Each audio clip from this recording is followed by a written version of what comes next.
திருச்சி மாவட்டம் வாத்தலை பகுதியில் ஐயனார் கோவில் கும்பாபிஷேக விழா வெகு விமர்சையாக நடைபெற்றது. இந்த கோயிலில் 14 ஆண்டுகளுக்கு பிறகு இன்று அதிகாலை மகா குடமுழுக்கு நடைபெற்றது. இந்த கும்பாபிஷேகத்தை முன்னிட்டு நேற்று காவிரி ஆற்றிலிருந்து புனித நீர் கொண்டுவரப்பட்டு கணபதி ஹோமம், வாஸ்து ஹோமம், யாகசாலை பூஜை உள்ளிட்ட வழிபாடுகள் நடத்தப்பட்டது.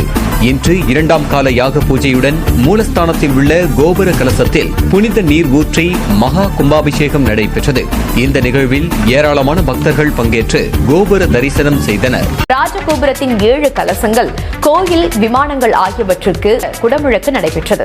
திருச்சி மாவட்டம் மண்ணச்சநல்லூர் வட்டம் வாத்தலை கூடலூர் கிராமத்தில் எழுந்தருளி அருள்பாலிக்கும் அருள்மிகு ஸ்ரீ பூர்ணாம்பாள், ஸ்ரீ புஷ்கலாம்பாள் சமேத அருள்மிகு ஸ்ரீ ஐயனார் சுவாமி மற்றும் ஸ்ரீ விநாயகர், ஸ்ரீ பெரியண்ணன் என்கின்ற பெரியாண்டவர், ஸ்ரீ சின்னண்ணன் என்கின்ற சின்னாண்டவர், ஸ்ரீ லாடமுனி சன்னாசி, ஸ்ரீ காத்தவராயன், ஸ்ரீ மதுரை வீரன், ஸ்ரீ ராசையன் ராசாத்தி, ஸ்ரீ பட்டவன் வழியக்குட்டி ஆகிய பரிவார தெய்வங்களுக்கு ஜீர்ணோத்தாரண அஷ்டபந்தன மகா கும்பாபிஷேகம் வெகு சிறப்பாக நடைபெற்றது.